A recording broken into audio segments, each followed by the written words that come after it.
Welcome to MS cable network news Nandyal ముందుగా ఈనాటి వార్తలులోని ముఖ్యాంశాలు.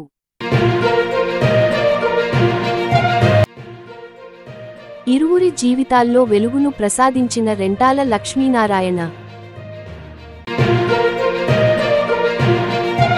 ఒంటిమిట్ట ఉప ఎన్నిక ప్రచారంలో తెలుగుదేశం పార్టీ జెడ్పీటీసీ అభ్యర్థి గెలుపు కోసం ఎన్నికల ప్రచారం. వివాహ వేడుకలకు హాజరైన తెలుగుదేశం నాయకులు మాజీ MLA Bhuma Brahmananda Reddy.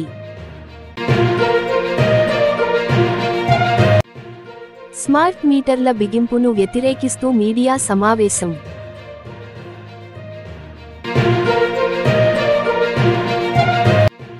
Ahobilam main entry వద్ద నీటిలో జారి పడుతున్న ప్రయాణికులు.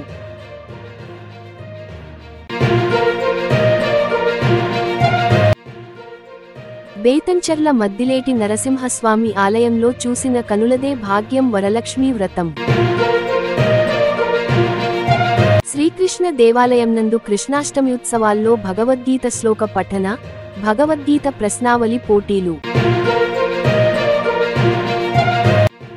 భారత కమ్యూనిస్టు పార్టీ సిపిఐ రాష్ట్ర మహాసభలను జయప్రదం చేయాలని సిపిఐ పిలుపు.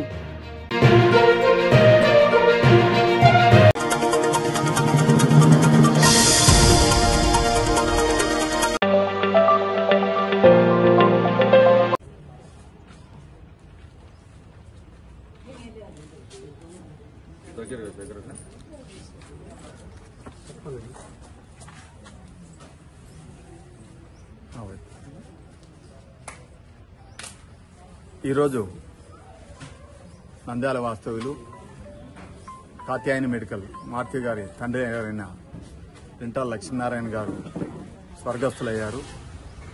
ఈ విషయాన్ని మారుతి గారు వెంటబడే మాజీ రెడ్ క్రాస్ చైర్మన్ దస్తగిరి గారికి తెలియజేయగా వీరు వెంటబడే Kurnool Indian red cross society వారికి సమాచారం అందజేయడము, వారి వెంటబడే స్పందించి నంద్యాలకు వచ్చి ఈరోజు వారి తండ్రి గారు లక్ష్మీనారాయణ గారు నేత్రదానం చేస్తున్నందుకు వారికి హృదయపూర్వకంగా ధన్యవాదాలు తెలియజేసుకుంటున్నాం. అలాగే ఇప్పటికీ వాళ్ళ తల్లిగారు రెంటాల శ్యామలమ్మ గారు స్వర్గస్థులై ఒక 10 రోజుల కల్లా సంవత్సరం రోజులు అవుతుంది. ప్రథమంగా నేను నంద్యాల పట్టణంలో red cross society organ donation కోఆర్డినేటర్గా ఎంపికైన తర్వాత ప్రథమంగా మన మారుతి గారి తల్లిగారే నేత్రదానం చేయడం, ఆ రోజు నుంచి ఈ రోజు ఈ సంవత్సరం కాలంలో మేము చాలా మందిని మోటివేట్ చేస్తూ దాదాపు 35 మంది పైన నేత్రదానం చేయడానికి సిద్ధమయ్యారు. కానీ వాళ్ళ ఆరోగ్యరీత్యా వాళ్ళ ఆరోగ్య పరిస్థితులను దృష్టిలో ఉంచుకొని వారిలో 20 మందిని నేత్రాలు సేకరించడం జరిగింది. అంటే ఈ సంవత్సరం కాలంలో వీళ్ళు 20 మంది నేత్రాలు ఇవ్వడంతో 40 మందికి చూపును ప్రసాదించిన వాళ్ళు అయ్యారు. నేను ముఖ్యంగా చాలా మందికి తెలియజేసేది ఏంటంటే, తల్లిదండ్రుల మీద ప్రేమ ఉంటుంది, మా తల్లిదండ్రుల నేత్రాలు తీసేస్తారే అని బాధపడాల్సిన అవసరం లేదు. మీరు ఎంత బాగా తల్లిదండ్రులు చూసుకున్నా వారిని దహన సంస్కారాలు చేయాల్సింది లేదా పూడ్చిపెట్టాల్సింది. కానీ ఆ మట్టిలో కలిసిపోయే బదులు వాళ్ళ తల్లిదండ్రులు ఇంకా జీవించి ఉన్నారు, వారి శరీరమే బూడిదైపోయింది, కానీ వాళ్ళ కళ్ళతో ఇంకా ఈ ప్రపంచాన్ని చూస్తున్నారని ఒక ఆనందం కలగాలి అంటే ఈ నేత్రదానం చేయాలి.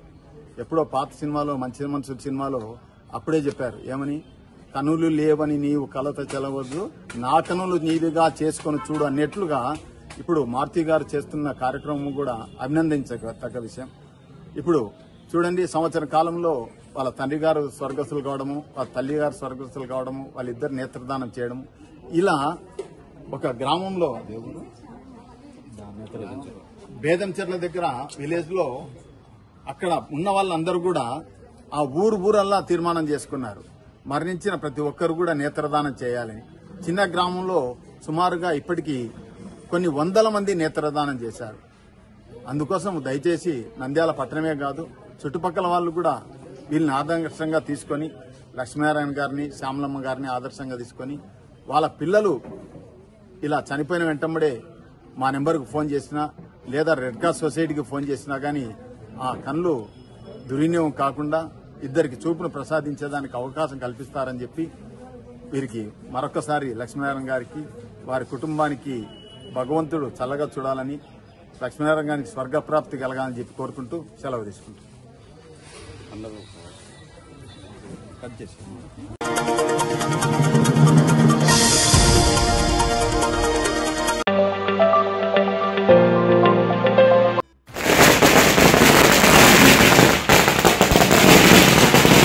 ఆడబిడ్డ పిల్లలు ఒకని వల్ల రేషన్ కార్డు ఉందమ్మా, నా ఇద్దరు పిల్లలకు పడింది చెప్పి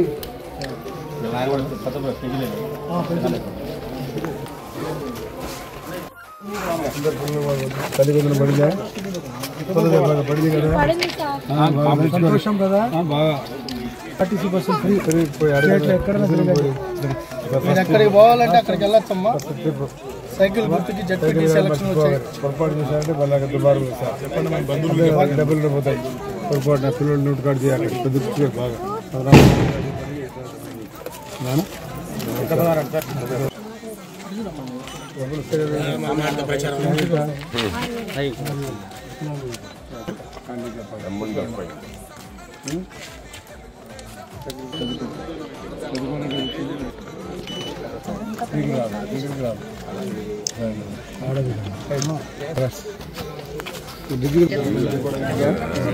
పెన్షన్ ఇచ్చిండు, అన్ని సదుపాయాలు కలిగిస్తారు కాబట్టి మనం సైకిల్ గుర్తుకు వాళ్ళ భవిష్యత్తు.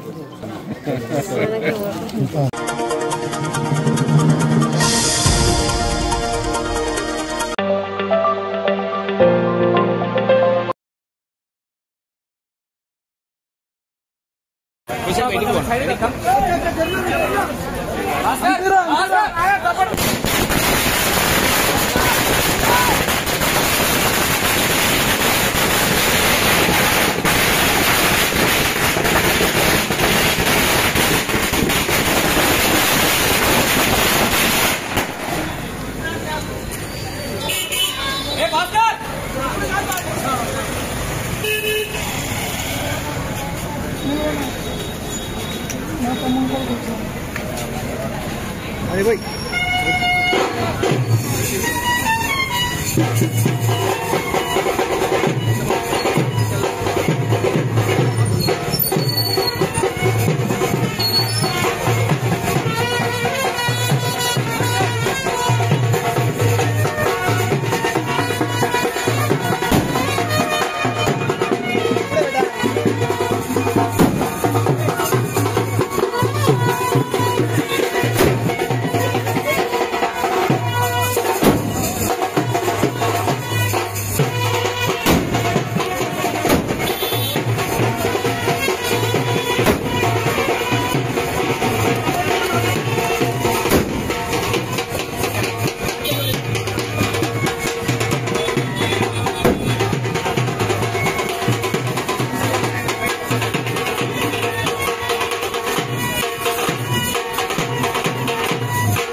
డాడీ డాడీ డాడీ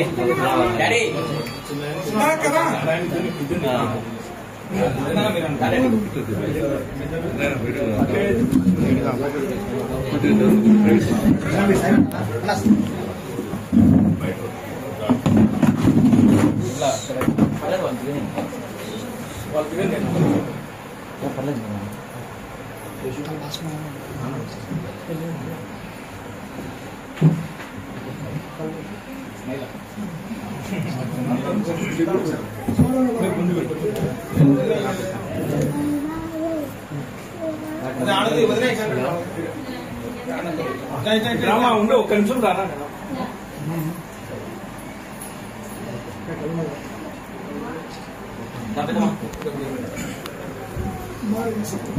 హలో అమ్మా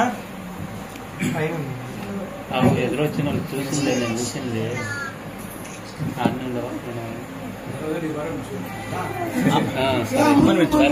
మామూలు వచ్చిన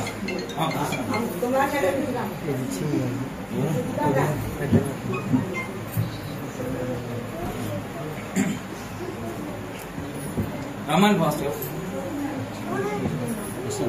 మామూలు వచ్చా సూర్య దిగుతా దాకలా ఏం కాదు పర్లేదు అక్క పెద్దనా కొంచెం చెప్పి వాళ్ళు దిగుతారండి దా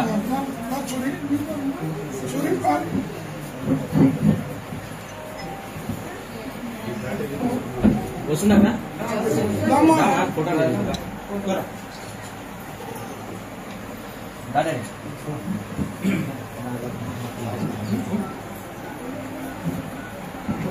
పెద్దనా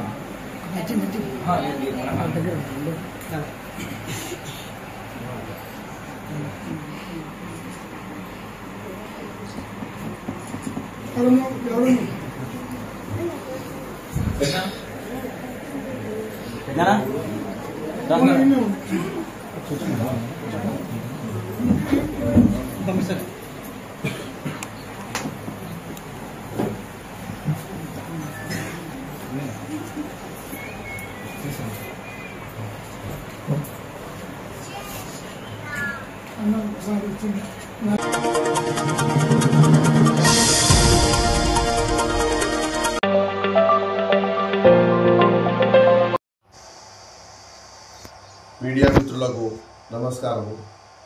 ఈరోజు ఆళ్లగడ్డ పట్టణంలో జేఏసీ కార్యాలయంలో ఒక రౌండ్ టేబుల్ సమావేశం నిర్వహించడం జరిగింది. ఈ మీడియా సమావేశంలో ముఖ్యంగా ఏముందంటే ఈ స్పాట్ మీటర్ వల్ల చాలా ప్రమాదం ఉందని పెద్దవాళ్ళు పోయిన ప్రభుత్వంలో టీడీపీ ప్రభుత్వమే దీని గురించి వ్యతిరేకించింది. అటువంటిది ఈ స్పాట్ మీటర్ వల్ల చాలా మంది జనాలకు ఒక నష్టం కలుగుతుందనే ఉద్దేశంతో మేము ఈరోజు ప్రజా సంఘాలు ఆధ్వర్యంలో కుల సంఘాలు మరియు హ్యూమన్ రైట్స్ లాయర్లతో తీసుకుని ఒక సలహా తీసుకొని ఈ యొక్క స్పాట్ మీటర్ మీద వ్యతిరేకించాలని మేము ప్రజలను కూడా కోరుతున్నాము. ఇది ఏదో మా ఇంటికి మా యొక్క సమస్య కాదు, మొత్తము ఇబ్బంది అని చెప్పి ఈ మీడియా ద్వారా ప్రజలందరికీ తెలుపుతున్నాను. ముఖ్యంగా ఏముందంటే ఈ యొక్క స్మార్ట్ మీటర్ వల్ల మనకు ఎన్నో రోజుల నుంచి కరెంటు బిల్లు కట్టకపోయినా ఒక లైన్ మెన్ గారికి చెప్పుకొని ఏదో ఫైన్ మనీ కూడా ఏదో కట్టుకున్నాం. కానీ ఇది మెమరీ సిస్టమ్. ఏ విధంగా అయితే ఆదానికి అంబానీకి వాళ్లకు కట్టబెడుతున్నారు, దీన్ని ఎటువంటి పరిస్థితుల్లో మేము వ్యతిరేకిస్తామని చెప్పి ఈ యొక్క మీడియా ద్వారా మేము ప్రభుత్వానికి ప్రజలకు కూడా తెలియజేస్తున్నాము. దీని గురించి ప్రతి ఒక్కరూ అవగాహన తెలుసుకోవాలని రాబోయే రోజుల్లో మేము ఒక డేట్ ఫిక్స్ చేస్తాం. ఆ డేటుకు దీనికి ఒక ఉన్నత అధికారులకు ఒక విన్నత పత్రం చేయడానికి మేము బయలుదేరుతున్నాము. ప్రతి ఒక్కరు దీనికి సహకరిస్తారని చెప్పి ఈ మీడియా ద్వారా తెలియజేసుకుంటూ సెలవు తీసుకుంటాను. ఇట్లు జాయింట్ యాక్షన్ కమిటీ బీర్వాల భాష ఆళ్లగడ్డ.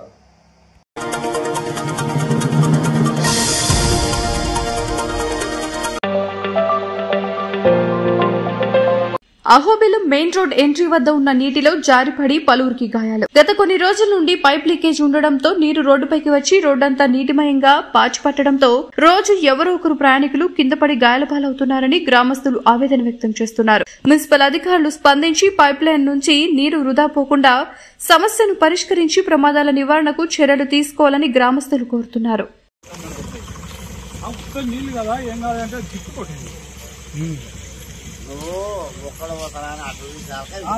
అంటే మంచి సీటుగానే ఉంటారు, మంచి ఆవులో పోతాడు. ఆవులో మనం దాని గురించి అనుకున్న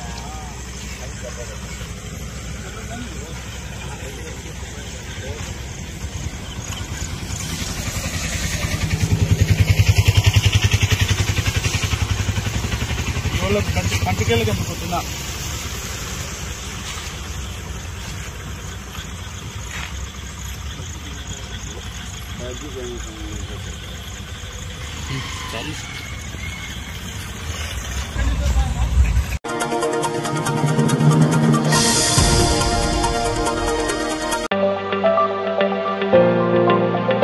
కార్యక్రమానికి పెద్దగా నిలబడి మా ఈవో గారి యొక్క ఆధ్వర్యంలో ఈనాటి కార్యక్రమాన్ని సంకల్పించడం జరిగినది.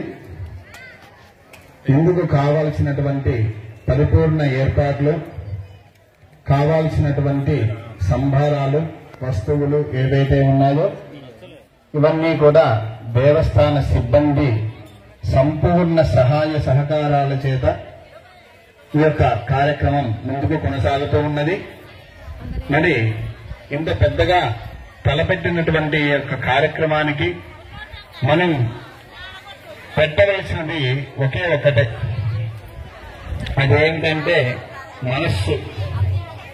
అమ్మవారికి అన్నీ తన వద్దే ఉన్నాయి, మనం ప్రత్యేకించి ఏమీ ఇవ్వక్కర్లేదు. పత్రం పుష్పం ఫలం తోయం యోమే భక్త్యా ప్రయచ్చతి. కావాల్సినటువంటి వస్తువులు కూడా దేవస్థానం వారే ఇస్తూ ఉన్నారు. మరి ఇన్నిచ్చినా కూడా అమ్మవారు వీటికి కాదు సంతోషపడేది, మనస్సుకు సంతోషపడుతుంది. ఏ పూజ చేసినా, ఏ కార్యం తలపెట్టినా, ఏది చెయ్యాలనుకున్నా కూడా మనస్సు త్రికరణ శుద్ధిగా అమ్మవారికి సమర్పణ చేస్తే అన్నీ ఫలిస్తాయి, అన్నీ సిద్ధిస్తాయి. కాబట్టి ఈ యొక్క శ్రావణ మాస పౌర్ణమి ముందు వచ్చేటటువంటి ఈ యొక్క 2వ శుక్రవారము, వచ్చేటటువంటి శుక్రవారం శ్రావణ వరలక్ష్మి వ్రతము జరుపుకోవడం జరుగుతున్నది. ఇది కార్యక్రమము మహత్తరమైనటువంటి కార్యక్రమము.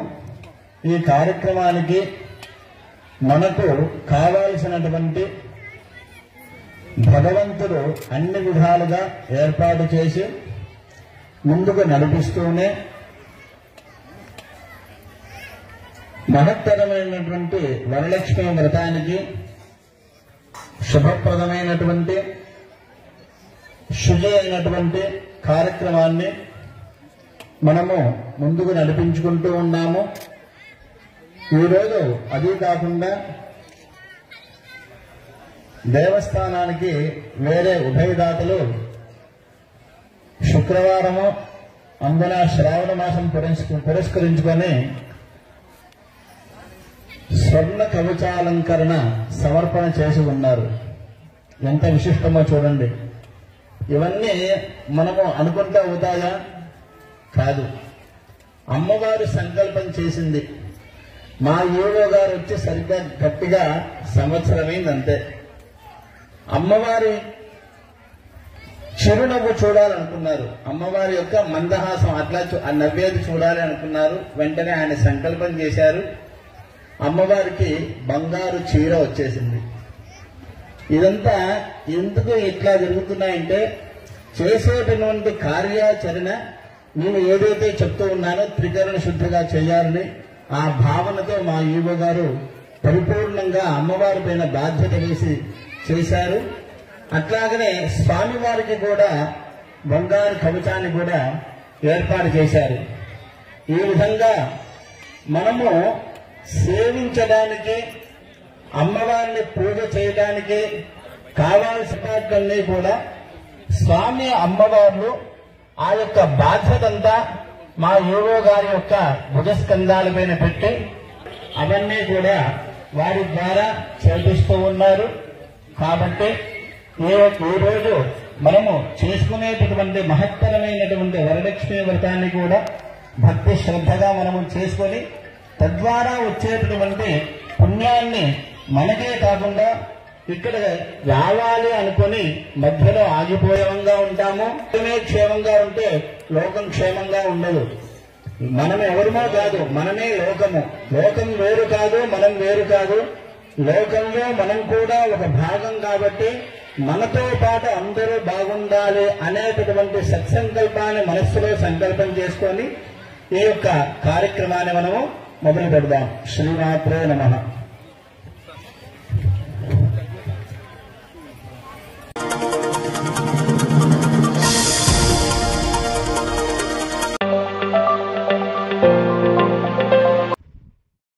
పద్మావతి నగర్ నందు వెలిసిన శ్రీకృష్ణ భగవానుని జయంతి ఉత్సవాలను పురస్కరించుకొని రేపు వచ్చే ఆదివారం 10వ తారీఖున భగవద్గీతపై 5 సంవత్సరాల నుంచి 10 సంవత్సరాల వరకు, 10 సంవత్సరాల నుంచి 15 సంవత్సరాల పిల్లలకి, అలానే స్త్రీమూర్తులకు అందరికీ భగవద్గీత పైన పోటీలు నిర్వహించడం జరుగుతుంది. ఇందులో పాల్గొని ఉన్నటువంటి వారికి ప్రథమ, ద్వితీయ, తృతీయ బహుమతులు ఏర్పాటు చేయడం అయింది. కావున అందరూ పాల్గొని ఈ కార్యక్రమాన్ని సద్వినియోగం చేయాలని కోరుకుంటూ, అలానే 16వ తారీఖు ఉదయం నుంచి సాయంత్రం వరకు ఏర్పాటు చేసినటువంటి జయంతి ఉత్సవాల్లో ప్రతి ఒక్క భక్తుడు పాల్గొనాలి. సాయంత్రం 6 గంటల నుంచి సాంస్కృతిక కార్యక్రమాలు, వీటిలో పాల్గొన్నటువంటి బహుమతి ప్రదానాలు అన్ని ఏర్పాటు చేయడం అయింది. కాబట్టి నంద్యాల పట్టణ ప్రజలు మరియు పరిసరాల్లో ఉన్నటువంటి గ్రామ ప్రజలందరూ వచ్చి ఈ కార్యక్రమాన్ని సద్వినియోగం చేసుకొని అందరూ సహకరించి దిగ్విజయం చేయవలసిందిగా మరి కోరుతున్నాం. శ్రీకృష్ణ వందే జగద్గురు. నంద్యాల పద్మావతి నగర్ లో వెలిసిన శ్రీకృష్ణ దేవాలయం ప్రాంగణంలో ఈ నెల 16/8/2025 తేదీన శ్రీకృష్ణ జయంతి ఉత్సవాల సందర్భంగా భగవద్గీత శ్లోక పఠనము ఏర్పాటు చేసినాము. 8/10/8/2025 తేదీన భగవద్గీత శ్లోక పఠనము 5 సంవత్సరాల నుండి 10 సంవత్సరాల వరకు విద్యార్థులు పాల్గొనవలను. శ్లోకము 12, 15, 16 అధ్యాయాలలో, ఈ అధ్యాయాలలో మీకు నచ్చిన శ్లోకము ఒకటి జవాబు చెప్పవలసి ఉంటుంది. న్యాయ నిర్ణేతలు అడిగినతో మీ శ్లోకం చెప్పవలసి ఉంటుంది. అట్లే గీత పశ్చిమావళి పోటీలు ఆదివారం 2 గంటల నుండి 3 గంటల వరకు 15 సంవత్సరాల పైబడిన విద్యార్థులు భగవద్గీత శ్లోకం నుండి 50 ప్రశ్నలు, ఒక ప్రశ్నకు ఒక శ్లోకానికి జవాబు రాయవలసి ఉంటుంది. ఉదాహరణ, శ్రీకృష్ణ భగవానుడు జన్మించిన తల్లిదండ్రుల పేరు.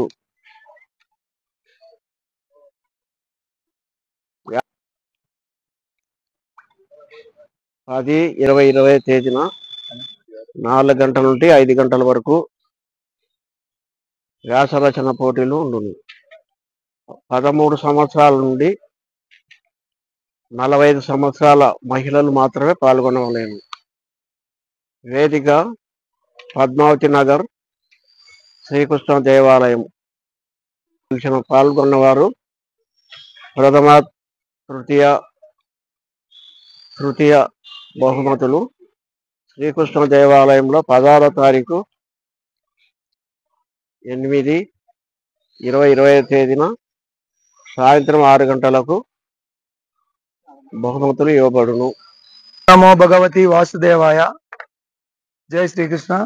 ఈరోజు పద్మావతి నగరిలో వెలసిల్లినటువంటి శ్రీకృష్ణ దేవాలయం నందు శ్రీకృష్ణ జయంతి ఉత్సవాల సందర్భంగా భగవద్గీతపై శ్లోక చాంటింగ్ 12, 15, 16 అధ్యాయాలలో శ్లోకాల పైన పోటీలు నిర్వహించడం అనేది జరుగుతుంది.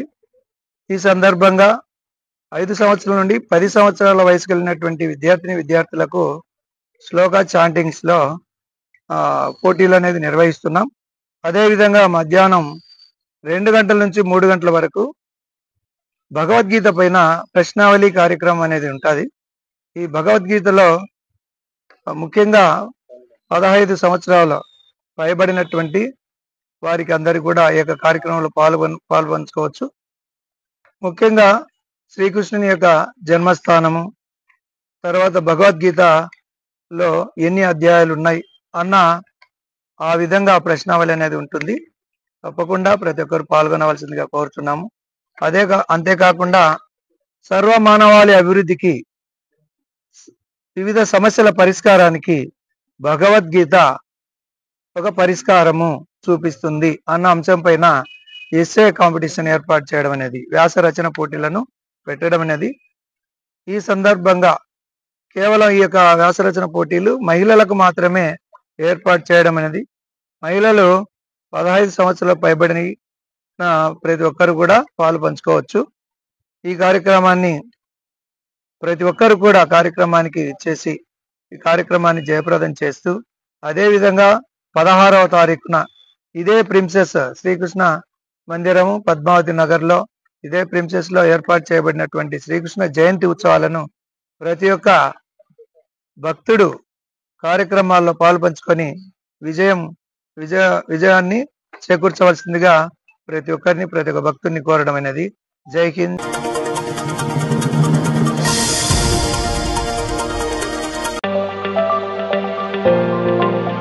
2 రోజుల పాటు ఈ రాష్ట్రంలో ఒక తటస్థంగా ఉన్నటువంటి, అంటే ఏ రాజకీయ పార్టీకి సంబంధించినటువంటి మేధావులు ఆలోచన పరుల వేదిక ఆధ్వర్యంలో, ఆ వేదికలో retired police officer AB Venkateswara Rao, ప్రముఖ సాగునీటి విశ్లేషకులు టి లక్ష్మీనారాయణ గారు, అదేవిధంగా ఉత్తరాంధ్ర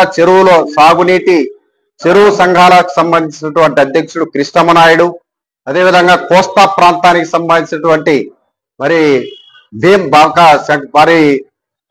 అక్కినేని ప్రసాద్ గారు, వీరందరూ కూడా ఒక 2 రోజుల పాటు పర్యటన చేయడం జరిగింది.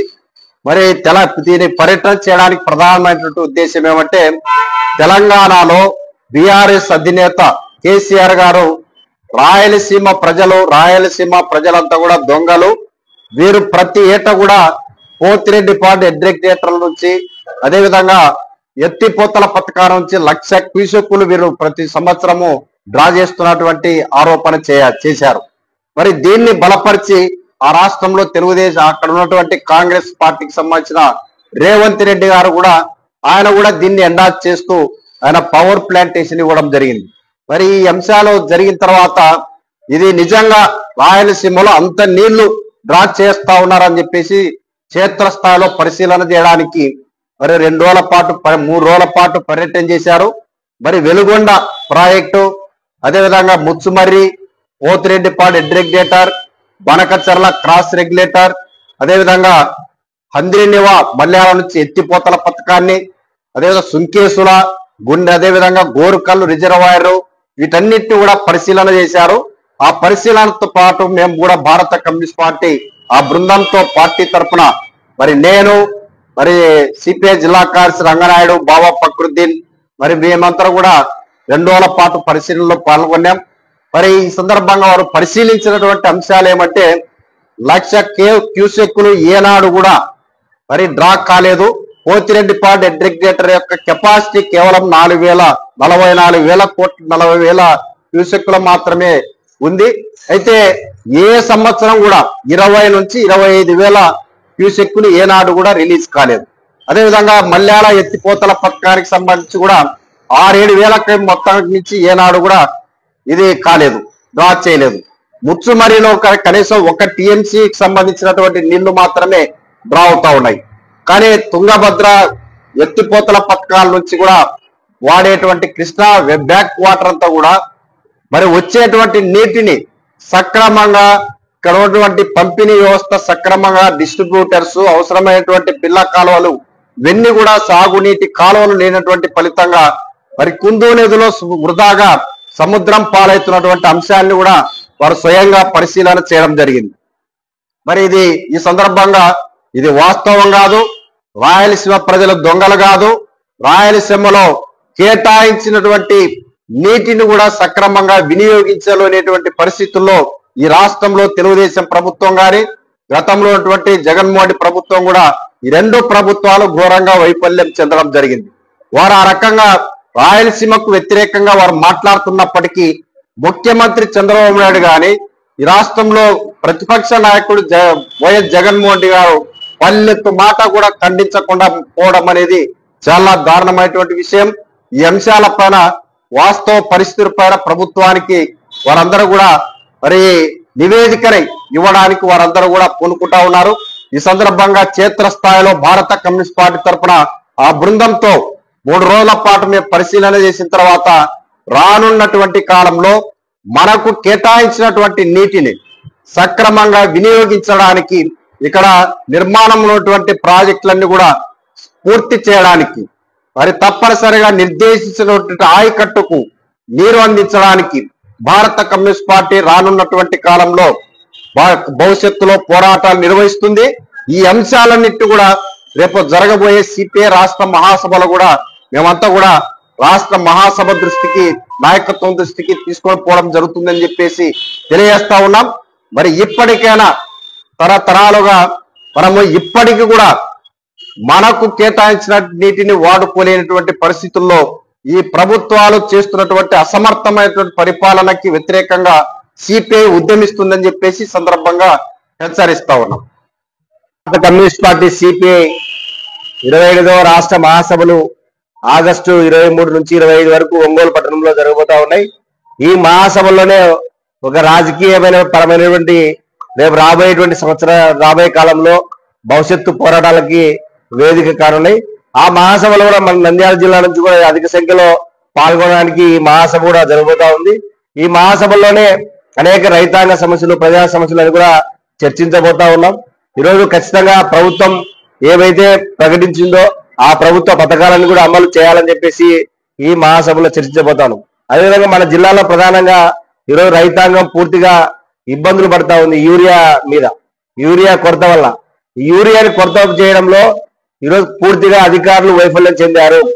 ఈరోజు ప్రధానంగా ముందస్తుగా వర్షాలు పడడం వల్ల ఈరోజు గత సంవత్సరం కంటే కూడా ఈ సంవత్సరం 15,000 హెక్టార్ల భూమి ఈరోజు అదనంగా పంట వేయడం జరిగింది. ఇంకా దాదాపు 55,000 హెక్టార్ల భూమి ఈరోజు ఇంకా పంట సాగుకు సిద్ధంగా ఉన్నాయి. అయితే అగ్రికల్చర్ అధికారులు పూర్తిగా వైఫల్యం చెందారు.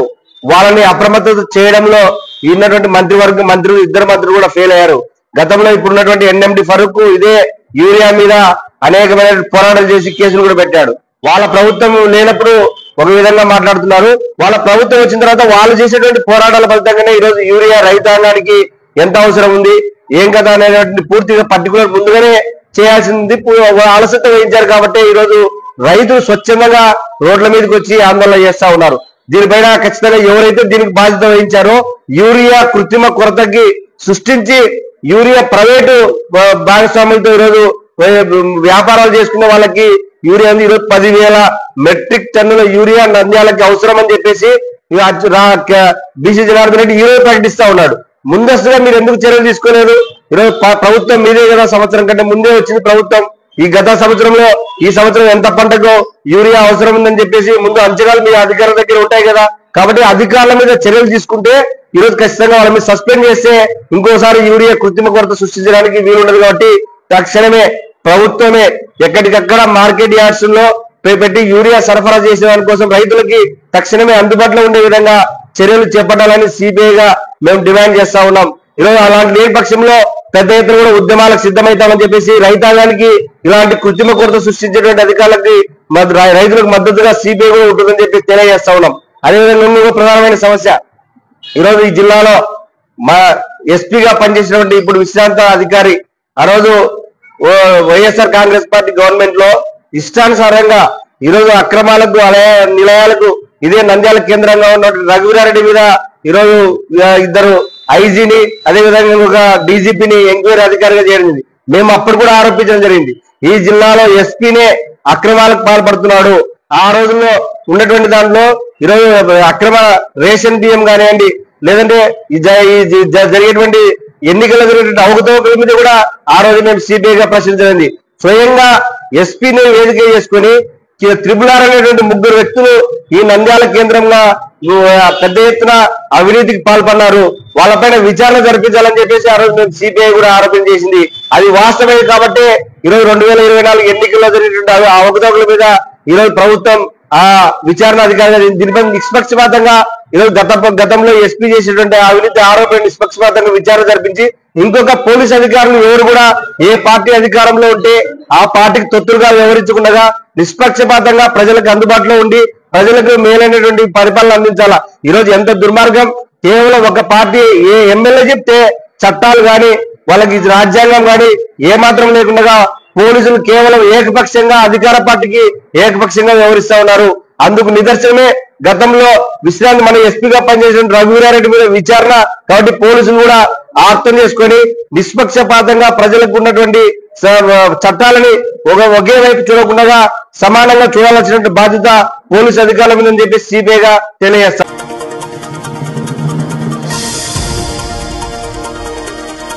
వార్తలు ముగించే ముందు మరోసారి ముఖ్యాంశాలు.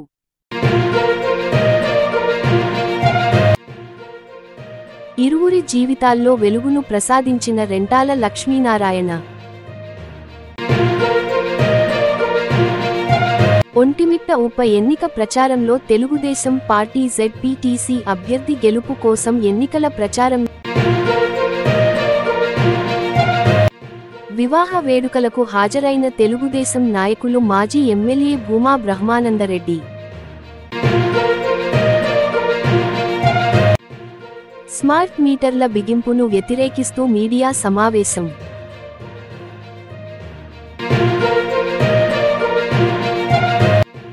అహోబిలం మెయిన్ ఎంట్రీ వద్ద నీటిలో జారి పడుతున్న ప్రయాణికులు.